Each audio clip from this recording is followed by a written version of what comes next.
Another day, another J Fern's Wife story. Sobrang init ngayon kaya laging Multilite Premium ang pinapainom namin sa aming mga sisiw. Lalo na yung mga nasa brooder. Mainit kasi sa brooder at para maiwasang ma-dehydrate ang mga sisiw dahil ito ay may electrolytes at amino acids. Ang Multilite Premium ay kompleto din sa multivitamins at minerals na kailangan ng ating mga sisiw. Meron din itong probiotics para maganda ang panunaw ng ating mga sisiw. Meron din itong chlorella growth factor para maiwasang mabansot ang ating mga alaga. Kalimitan sa mga manok na sisiw pa lang ay sakitin na ay nababansot.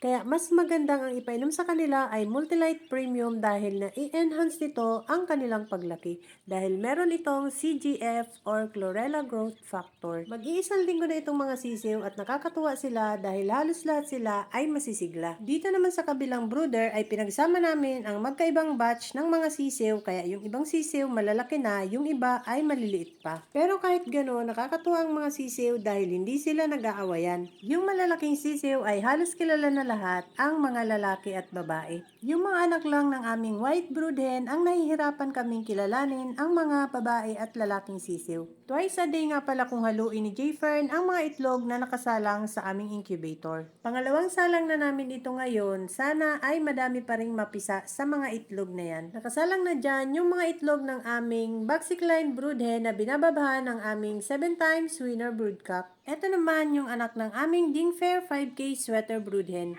Ito yung sisiw na nasa incubator pa lang ay nanunuka na ng shell ng kanyang mga kapatid. Million views ang tawag ni J Fern dyan dahil yung video niya nung maliit pa siya na nasa incubator pa ay umabot ng million views bago dinilit ni Lolo M.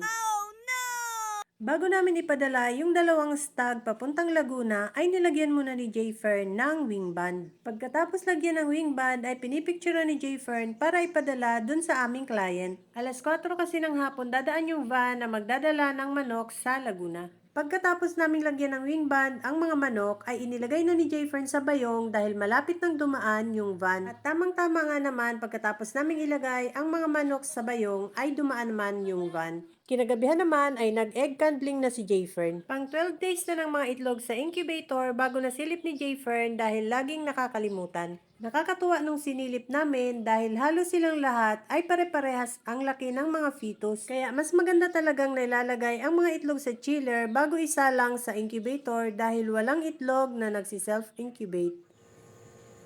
Nagalaw.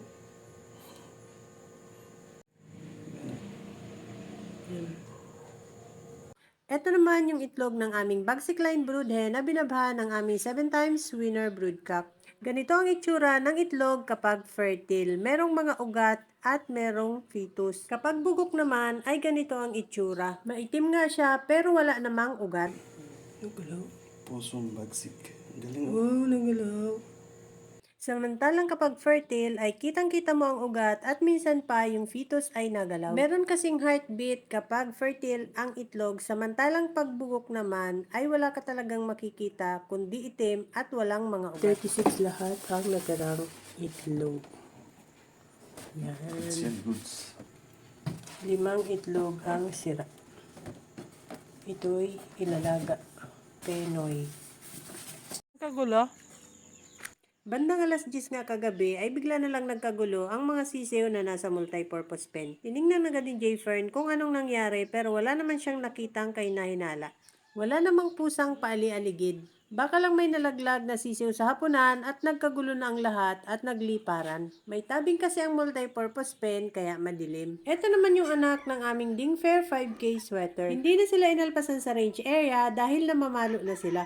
Kaya nilagay na agad sila dyan sa cording area at itinali. That's all guys. Thank you so much for watching. Please like, share, and follow for more. See you on my next video. Bye!